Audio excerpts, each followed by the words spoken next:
It's a bountiful day in this hollow earth. A beautiful day for a hybrid. Do they shift shape?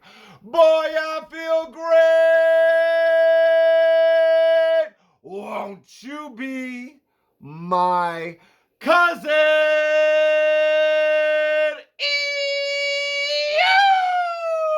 Oh, shit. Good morning, everybody, all around this hollow hologram earth.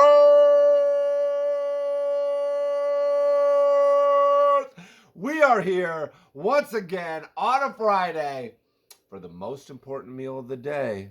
We're going to get it right this time. Say it with me. Shrimp for breakfast! Ew! Oh, shit! You know what that means. We got that deep, dark, black cup of coffee, and we got those dank, homegrown greens, all right? We getting into it. We having fun. We're answering your questions. But most of all, we're just connecting. We're just vibing. We're just catching up, y'all. Oh! Spilling coffee all over my leg. Woo! Let's fucking go, y'all. What's been going on? I've had a busy ass week.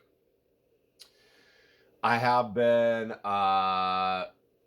inking and coloring one of the poster projects I'm working on. Got the go ahead for another poster project that I'm working on. Been penciling on that a bit. Working on the puzzle. Working on the workshop. I've been working on the motherfucking railroad, y'all. You know how we do it. We don't sit around and go, man, I hope this works. We go, hey, this shit's gonna work. I am gonna make this happen, right? What if it does work? That's that world championship mindset, right? The best thing you can do is get out of your own way. Get those conscious thoughts out your mind and use that cosmic compass of intuition in your body to direct you to the shortest path to your motherfucking dream life, yo. You know what I'm talking about? Let's fucking go. Woo! Been chomping at the bit to get a good shrimp for breakfast in all week. Oh my God. I had to do 2 videos for the workshop this week. I had some other business to attend to in the mornings. Couldn't get to it. But even when I'm not here, you know where I'm at. You know what I'm doing, right? That shrimp at the bottom of the ocean. Fucking getting that work in, y'all. Getting that fucking work in, y'all. Ew! Shit. I got a fun another job coming up with an energy drink. Oh shit, your boy is getting stacked up. That schedule. The schedule is getting full. As usual, busting out, booking into the summertime already. Trying to get another book going. Yo, that book comes out in less than a month, y'all. Lost Forest. This video is brought to you by me. So we go take a little moment to talk about the Lost Forest coloring book coming out. We're saying 420. It officially ships. It officially arrives, what, 4/16, I believe, that Tuesday, and 420 is that Saturday, right? So pre-order this book.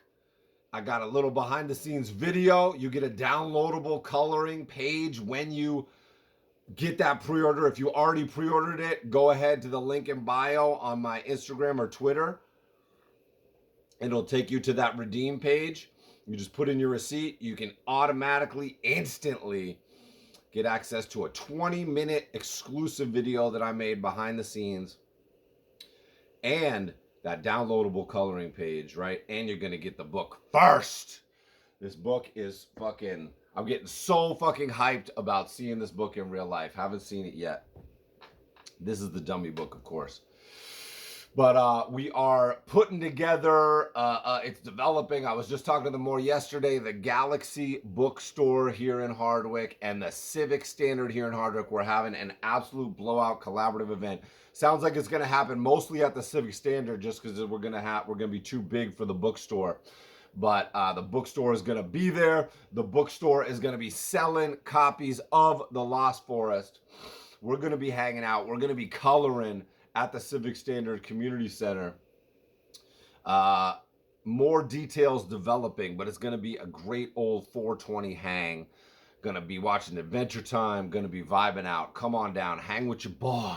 All right? We're having you got to get out in the community and show everybody that, hey, you know what? You could be a professional artist if you fucking want to, y'all. Yeah, that's a revolutionary act. Making unique art is a revolutionary act, and everybody's capable of it. Every single person on the planet, y'all. That's what's amazing. We're all given the hardware to be great artists, right? You just need to boot up that software, y'all. And that's what I am. I'm that driver. I'm that bootloader, baby. Let's load those boots. Let's go. But yeah, I've been really enjoying the digital process. Thank God, you know, I very stubbornly was outside of the digital process, wasn't fully embracing it. And over the process of working on this puzzle and VizDev for the studios, I'm really starting to realize how having a digital version of my process could really be beneficial to the creativity of it, really service the creativity and service the art gods, right? And that's the goal. So I was like, all right, we're going to get into this. And thank God I put in the time. You know, it took me about I think a year before I started to, I think this feeds into one of the questions, but it took me about a year to feel comfortable drawing on this Cintiq. Felt awkward, just pushing through this, practicing. Practice makes progress. Finally got comfortable on it. And thank God, because now I'm working on like 4 projects at the same time, all this stuff. This would be an absolute nightmare and completely unattainable if I was working on it on paper and had those extra steps of scanning, cleaning, you know, deciding to make a change, going back and making a change, you know, doing the analog changes at the end would take days and days and days for me of just the changes that I wanted to make, you know, not client changes. Clients rarely ask for changes. Because your boy's weaving a magic spell. You know what I'm saying? Your boy's always on point. But really been enjoying the digital projects. Just thank me for listening to the art gods and really buckling down and getting through that. You know, we always talk about having to be comfortable being uncomfortable. I had to be comfortable being uncomfortable on the Cintiq for a wicked long time before I really started to go, you know what? I think I can do my best work on the Cintiq, right? And that's always the goal.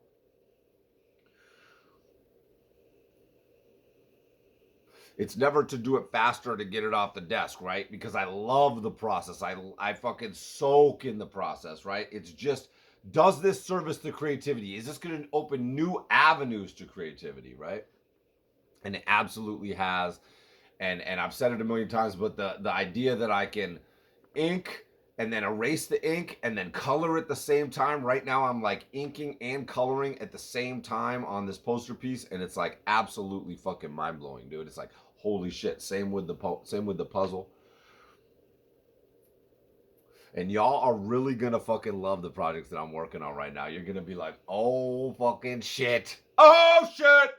All right, let's see. What do we got in here? We got some juicy questions. Connor Dueling.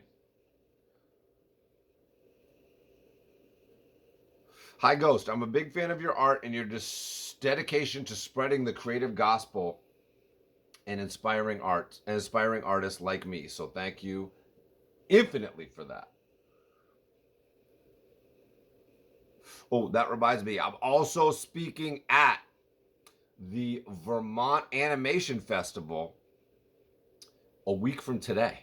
So if you want to catch your boy at the Vermont Animation Festival, I'm taking the kids. We're staying over there. They're paying me to come out, putting me up. We're going to have a nice old talk, nice old presentation, and then participate in some of the great stuff that they have going on there. Can't wait to see it. Can't wait to soak it up. Can't wait to take the kids over there and get them inspired and psyched up about all the great animation we're going to see. Okay, back to this. That just reminded me of it. All right, Connor Dooling says, I've been drawing my whole life, but feel my work doesn't exactly reflect my artistic vision. Wow, I bet a lot of people can relate to that. Let's see what else he says. I'm confident that my concepts and line work are on point. Good, good. Technical abilities getting up there. I know this guy's put in a lot of work. But I struggle with coloring / values, the hardest part of the process, and rendering a final image. Oh, the ending is so tough, right? It's like the idea peaks in the sketching stage, and all the work I put in after that just dampens the vision and sucks the specialness out of it. Wow, listen to that. I noticed in your drawings the colors and values are usually beautifully simple and help to tell the story of the piece. Storytelling is key with the color. Do you have any advice or resources to recommend for adding color and values that match the creativity of your sketch to turn an interesting line drawing into a truly special illustration? P.S. I'm a huge fan of your podcast, and it's awesome to see you back in full form in these videos. I get pumped as hell about all the right things when I'm listening to a little Ghostshrimp on my shoulder. That's right. Install that Ghostshrimp voice app in your mind. Once you listen to enough of me, that app is installed in your mind. You can always hear what I would say to you. You know what I'm saying? Put that little shrimp on your shoulder. Fuck the elf on the shelf. We're talking about shrimp on the shoulder, y'all. And now we getting somewhere. Okay, this is an outstanding question, by the way. All right, Connor Dooling knows what he needs to know, right? He knows what he doesn't know, and he's asking the question about it. So, there's lots of stuff here, but when he says he struggles past the sketch phase and he feels like it's just dampening it down, that's very interesting. And in the beginning of my career, I could relate to that. Okay, I would do a very detailed sketch sometimes and then have trouble trying to recapture it, right? Trying to recapture that in the pencils. And then often I would feel like as I inked the drawing, sometimes it would lose a little bit from the pencils. And then coloring is so hard. I remember in the beginning, I would be like, what do I just pick a color? Is this totally arbitrary, right? I didn't really understand what color was about, right? And I would pick simple color schemes. My drawings were simpler at the time, and it still felt tricky to color. And I'd be like, what color are the pants? Is it just an arbitrary color? What color's the shirt? Why did I draw this many people? Now I have to choose what all the colors of all their clothing is. How does this work? How to make sense of this, right? So color to me is about creating harmony in the piece. It's about, I think a lot of people, and when I started, just thought it was the vibe. Like, oh, I like this color. This is a color vibe. Let me work with this color, right? Now, that's not wrong, but it's also not right, right? Because there's also an architectural function to the color, right? Number one, color is going to unify the piece. What makes a piece feel finished, right? A lot of it is your colors harmonizing in a way where the focus of the piece, what I think of as the landing spot, where the viewer's eyeballs are going to come land in that piece, that is clearly established. It's the part with the most brightness and contrast, right? This is where it starts to get like a technical function. Color is a mix, just like every part of it is a mix of intuition and creativity and then technical function, right? It always has to be functioning on both levels in order to really work. So we have the landing spot, we come in here, we're looking at the focus of the piece, right? Now we get to go through, and because there is less brightness and contrast, the brightness and contrast decreases from that point, ideally, and reveals the next levels of the piece to us, right? This is very clear. I always use the first raw tray in the example of this in the workshop because it's very easy to understand, right? Right here, bang, most brightness and contrast right in the middle, bam, right? Coming in, we've got the color here, we've got all the brightness and contrast happening right here. Stands out from afar, stands out when you squint your eyes, right? Good thing to do, right? That classic thing of an artist standing back, squint your eyes, shut your eyes, look away, look at it, shut your eyes, look away, look at it, right? What is your eye just being inextricably drawn to? Bang, right here, right? Not by accident. Okay, and this is a great one because this is a great example because the contrast is so much, and I did a dual monochrome right? We got the greenish, eerie glow here. And then outside, we've got this nice blue nighttime. And in the night, there are different levels. We've got the so this is the first level of information. The second level of information has a little bit of that glow shining on it, and it's a little bit in shadow, right? There's a few things. We've got a little bit of light shining on the alligator dude here, a little bit of light shining on the dude here, a little bit of light shining on these grouse, a little bit of light shining on Bigfoot there, right? And then there is another level where it's fully in the shadows, where the snakes are fully in the shadows, where these graffiti dudes are fully in the shadows, right? That's the third layer, right? And as you work your way around, and then the fourth layer, and this dude is super hidden, is this little devil dude, and he is almost the same level of darkness as the black line. So he's really hidden, and you barely see him, right? And in contrast, if you look at the black and white version, it's all coming to you at once. You're seeing everything at once. There's no hierarchy. There's no walking you through the piece. There's no order of operations, right? And then color to tell the story, right? Right here, the only time that I break that double monochrome is with this rainbow explosion coming out of his brain. And it's telling the story of when that weed hits, what it feels like, the expression of it, this newness, right? They live in this double monochrome world, and now these new colors are coming out, right? So it is helping tell the story, and I didn't get that detail till the very end, right? And how do I do that? How does that work? Well, just like when I'm sketching, just like when I'm penciling, just like when I'm inking, just like when I'm coloring, I'm listening to the piece, right? I am an antenna, and I am aligned perfectly between the art gods who are transmitting the inspirational conversation to me, and I'm transmitting it back. It's the loop of infinite creativity and inspiration that is the unifying force in the entire universe. And I'm lining it up with my piece, and now my piece is telling me, and my piece is involved in that conversation, right? And it's just going back and forth, and I'm getting information from the piece, right? I'm getting information. When I try to tell the piece what it wants to be, it responds to me. And if it's a struggle, then I'm pushing and I'm not listening, and I'm not letting myself being pulled through the piece, right? You let the piece's energy guide you through. This is where that intuition comes in. This is where you turn off the conscious brain. The conscious brain has no business in the creative process, as in my opinion, in my humble opinion. The shrimp at the bottom of the ocean, okay? There's no part of the process in which I'm not listening to what the work wants to be. The minute I stop listening is when the struggle starts. And it might be a whisper. It might be an elusive listening process where I'm kind of exploring and I'm coming over here and I'm checking this out, and it's a little cat and mouse, hide and go seek. It's a hard puzzle to solve, but I stay patient, right? This used to frustrate the fuck out of me, and I used to be like, oh my God, like, I've been, my pencils look so loose and now my inks are tight. And then, oh, I'm coloring this, and God, I've been working so long on this, and now, like, none of these colors are working. None of these colors are working together.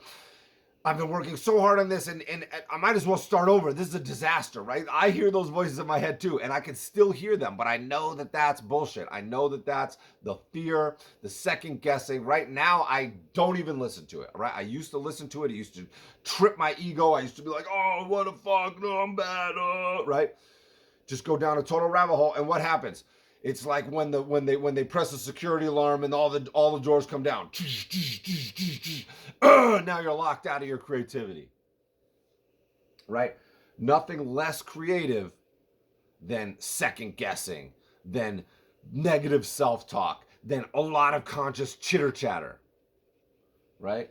I want to be gone. I want to be one with the piece. I want to be one with the art gods, one with the cosmic universe. The universe is now, my brain is wide open, and it is touching every corner of the universe, and every corner of the universe is touching my brain, and that's how we transmit the strongest signal for that conversation to happen, right? And I am just a passenger. I am a tool being used. Just like I'm manipulating the Cintiq and the pen and the brush and the paper and the pencil and the paper and the pencil and the sketchbook, right? I am a tool that is being manipulated. And once I understand that, the struggle is over, right? Because now I'm just doing what I was made to do. So patience is the key, and trusting the process, not forcing it, right?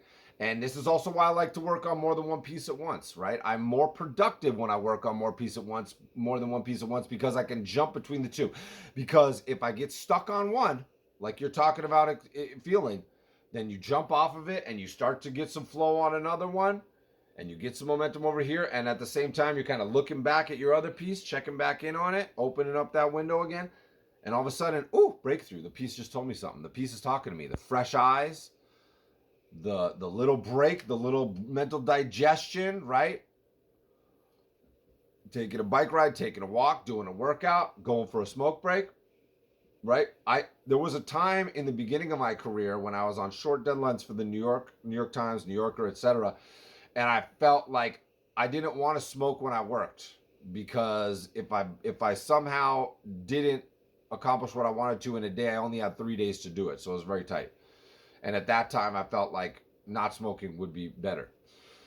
But what I would do is when I was done working, then I would smoke, because that would give me super fresh eyes on the piece, and then I would see it, and I would see everything. The plant intelligence would allow that piece to talk to me in a different way, right? Now I use it all the way through the process, and even in school I did too. It's like sometimes your process varies a little bit depending on how you feel during that day, always following your intuition, right? But I was still settling into my process at that time. But color is so tricky. Usually I'll have an initial idea of a color or a color scheme or something, and I'll just put it in there and I'll see what happens. But color, it's subjective to what's around it, right? So every time you change a color, the whole thing changes, the vibe of the whole thing changes, the structure of the whole thing changes, right? But the key to making it feel like it worked, and the key that works, and the key to make it feel like it's finished, is that it harmonizes and it works in the way that the background doesn't have a ton of brightness and contrast that is calling to your eye before the foreground, right? We are trying to create an illusion. And when that illusion is collapsed by not managing the color in that way, or visual crowding, awkward overlap of characters or lines or elements, or, tangents when two lines are getting close together, really the same as awkward overlap, or kind of just like a clumsy composition or something like that, right? It's akin to bad acting in a movie. It's akin to seeing something in the production of the movie that takes you out of it. If you were to see a boom mic come down, or see some very stiff acting when you're in the illusion of the movie, and then it just pulls you out, right? And all of a sudden you're aware that these are actors reading a script. You don't want someone to see your hand in the drawing. It wants to feel like a complete world. It wants to feel like a place that they are being transported to. Their eyeballs, their brain are going into that realm, and they can feel like they can go around and explore. They feel like they can get lost in that world. They feel like even though there's a box around that image, they feel like they can look up and see something, look this way and see something, look this way and see something, look back in time and see what precipitated this strange image that we're looking at. Your image should beg the question, what happened before? What's going to happen next? What happened? What's going on right over here? What's going on over there? What's going on down there? What's going on up here? What's going on behind us? Who are these strange characters? What is this world, right?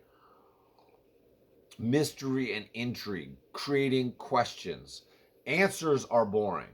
This is happening. This happened. Questions are interesting. What is this? What is happening? Who is that? Why are they doing this, right? Infinitely more, it captures their imagination. You are setting a trap in which it goes click clack, and you have their imagination. Once you've captured someone's imagination, now they're a fan. Now they're coming back. Now they want more. Now they want to look at that image again. They're getting dopamine, right? They're getting inspiration, right? But it's the hardest part. And each step of the way, right? I always do feel like my pencils are a little looser than the brush. And it's interesting now that I'm digitally inking, and I can and I can ink and erase and zoom in and out, right? Not necessarily as constricted by the physicality of that process and the linearness of that process. I feel like my inks can get actually closer to my pencil work in the Cintiq than they can on paper, which is really interesting. And I'm really interested to see how that is, the feedback of that coming back in real life, because I haven't seen a lot of it physically, right? It's just existing digitally. I don't have a printer. And then the deeper you get into the process, the harder it is to bring it home, right? The coloring process is so tricky, so hard to make sense of it. It's such trial and error. I started out with simpler color schemes and built up over time. I started out with duller color schemes, more grayed out color schemes because it's easier to get it to harmonize. Now I can use full blown, completely saturated, as bright colors as I want, right? Because I've slowly worked that in, slowly learned about the color by playing with it and listening to it, right? Yes, you can go. I took an LCD light color design class in Pratt that was very eye-opening and mind-blowing. It still took me a very long time of trial and error, right? 10 years, 12, 15 years of trial and error to be able to really develop my color palette more, right? I mean, it was happening the whole time, but to have the whole spectrum at my disposal, right? Now I feel like I can think up almost anything and try to draw it, and I can think up almost any color scheme and try to draw it, and but not that I'm imposing it on it, that I'm getting that idea and that I'm collaborating with the process enough to figure out how to make that stuff work, right? It's a much longer conversation. It's a more in-depth conversation. It's just time at the desk that gives you those insights, those breakthroughs, right? We're looking for breakthroughs. You're always working on your strength. You're always playing to your strengths.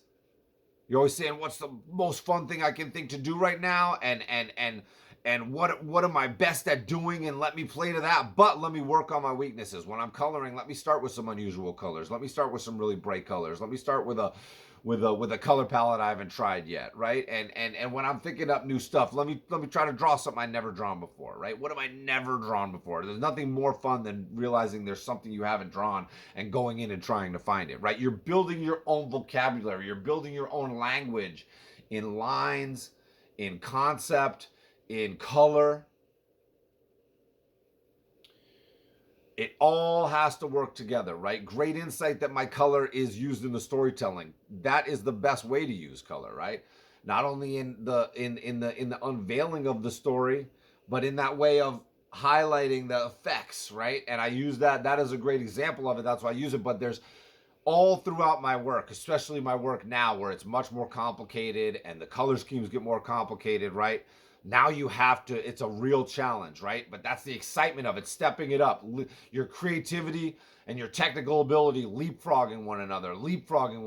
Ooh, now I can try a more ambitious color scheme, right? The second raw tray, the rainbow, hollow earth, most ambitious color scheme I've ever pulled off.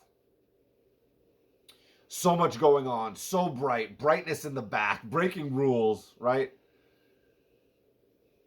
And that one I worked on for so long. And when I was working on over a year, that project took me, on and off, and obviously I'm always working on more than one thing at a time. That's how long that one took me to do. And the coloring process was like, I just really felt like there's absolutely no way I'm gonna figure this out. I was like, I've worked on this for however many months now. And wow, they've been so patient waiting, and now I can't even color it, and I might need to start over. Exactly how I felt, right? But that means that you're right on the verge of a breakthrough, right? It's darkest before the dawn. The night is darkest right before the dawn, right? That is right around the corner from a breakthrough. The other day I was joking with Athena because we talk about everything, and she's an artist, and we share a creative process, and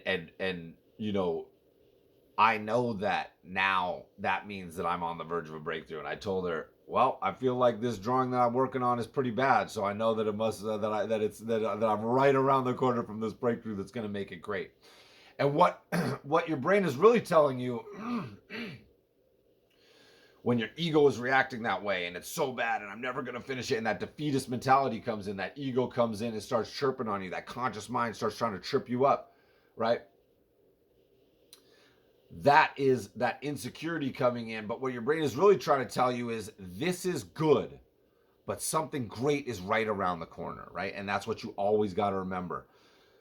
And that's the last 5% of the push and the patience and the attention to detail.